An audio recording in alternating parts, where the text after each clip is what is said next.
स्वागत है स्टूडेंट्स आपका हमारे चैनल पर। आज हम करने वाले हैं कक्षा 7 में विषय विज्ञान के अर्धवार्षिक परीक्षा 2022-23 का पूरा प्रश्न पत्र सॉल्व डिटेल में, जो कि 50 नंबर का होने वाला है। तो स्टूडेंट्स, काफ़ी सारे स्टूडेंट्स कंफ्यूज हो रहे हैं कि उनके 30 नंबर का आएगा या 50 नंबर का आएगा। स्टूडेंट्स, दो तरह के स्कूल हैं जिसमें सीसी चालू है, उनमें 30 नंबर का पेपर बनेगा, और जिनमें सीसी नहीं है उनमें 50 नंबर का पेपर आएगा। तो कन्फ्यूज नहीं होना है आपको स्टूडेंट्स। तो चलिए स्टार्ट करते हैं। प्रश्न नंबर 1 से, मंड का पाचन अमाशय से प्रारंभ होता है, गलत है। मुंह से प्रारंभ होता है, लार से, तो असत्य हो जाएगा। प्रकाश संश्लेषण में कार्बन डाइऑक्साइड मुक्त होती है, असत्य है। ऑक्सीजन मुक्त होती है। अगला देखिए, नाइट्रिक अम्ल लाल लिटमस को नीला करता है, बिल्कुल गलत है। अम्ल नीले लिटमस को लाल करते हैं, तो असत्य हो जाएगा ये। पत्तियों में खाद का बनना एक भौतिक परिवर्तन है, असत्य है ये भी, रासायनिक परिवर्तन होता है। लोहा और जंग एक ही पदार्थ है, असत्य है, अलग अलग पदार्थ होते हैं लोहा और जंग दोनों। अगला देखिए स्टूडेंट्स, मानव शरीर की सबसे बड़ी ग्रंथि का नाम लिखना है। मानव शरीर की सबसे बड़ी ग्रंथि होती है यकृत, तो यहाँ पे आप लिखेंगे यकृत। अगला देखिए, दीर्घ अवधि के मौसम का औसत क्या कहलाता है? जलवायु कहलाता है, तो स्टूडेंट जलवायु आ जाएगा यहाँ पे 7वें में। अगला है, ऐसे परिवर्तन जिनमें नए पदार्थ बनते हैं वे क्या कहलाते हैं? रासायनिक परिवर्तन कहलाते हैं स्टूडेंट्स, तो यहाँ पे रासायनिक लिख देंगे। पवन गतिशील वायु है, 90 का क्या उत्तर होगा? गतिशील।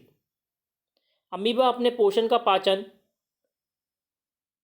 खाद्यधानी में करता है। अमीबा होता है इस तरह का, जहाँ पे खाना होता है वहाँ पहुँच जाता है, उसको अंदर ले लेता है अपने अंदर, खाद्यधानी के अंदर। तो स्टूडेंट्स, आपको कंफ्यूज नहीं होना, दोबारा बता देता हूँ। छठे का उत्तर सबसे बड़ी ग्रंथि यकृत। दीर्घ अवधि का मौसम जलवायु कहलाता है। ऐसे परिवर्तन जिनमें नए पदार्थ बनते हैं रासायनिक परिवर्तन कहलाते हैं। पवन गतिशील वायु होती है। अमीबा अपने पोषण का पाचन कहाँ करता है? खाद्यधानी में करता है। और बाकी हमने ऊपर जो किए थे उनमें सभी सत्यों में सभी का उत्तर क्या था? असत्य था। आपको रीज़न भी बताया है मैंने। चलिए अगला प्रश्न नंबर 11, मिलान करना है क्लोरोफिल। क्लोरोफिल किससे मिलाएंगे? परपोसिस से। नाइट्रोजन जीवाणु, अमरबेल परजीवी, कीट पक्षी को मिलाएंगे घटपर्णी या पिचर पादप से। दोबारा देखो, क्लोरोफिल मिलाएंगे परपोसिस से, नाइट्रोजन जीवाणु, अमरबेल परजीवी, कट पक्षी, कीट पक्षी क्या है? घटपर्णी जो पिचर पादप होते हैं। अगला प्रश्न देखिए, परजीवी मृतजीवी में अंतर स्पष्ट करना है। तो आइए देखते हैं। देखिए, परजीवी वह जीव है जो किसी अन्य जीव के शरीर पर बढ़ता है, उससे पोषक तत्वों को प्राप्त करता है, परजीवी के रूप में जाना जाता है। परजीवी का उदाहरण है अमरबेल।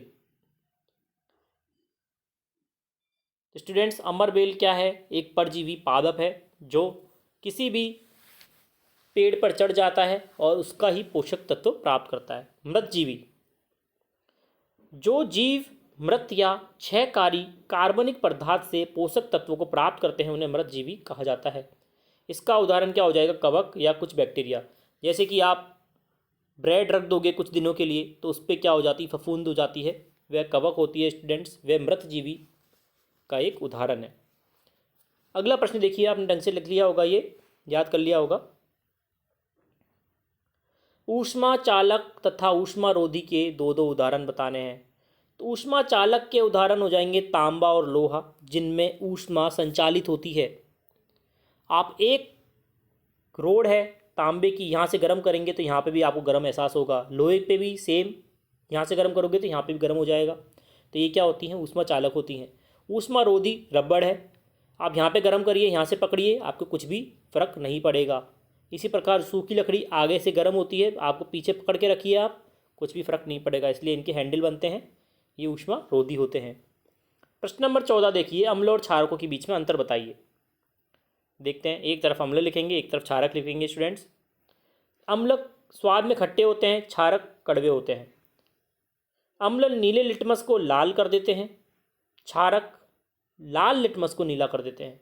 अम्लों का पानी में घोल छूने पर चिकना प्रतीत नहीं होता है, क्षारकों के पानी में घोल छूने पर चिकना प्रतीत होता है।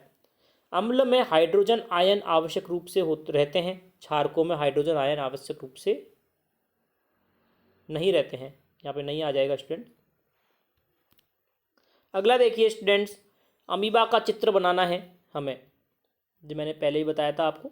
अमीबा इस प्रकार का होता है, ये इसकी खाद्य धमनी होती है। यहाँ पे ये क्या करती हैं, यहाँ पे खाना आएगा तो इसको यहीं पे खाती हैं। आकुंचनशील धानी, ये अंतः द्रव्य है इसका। बाह्य अव्यय हो गया, ये केंद्रक हो गया बीच में, जिसके बीच में माइटोकॉन्ड्रिया या फिर इसके जो अन्य सेल्स होती हैं। ये है वसा बूंदे। स्टूडेंट इस प्रकार से बनाना है आपको अमीबा का चित्र। अगला देखिए प्रश्न,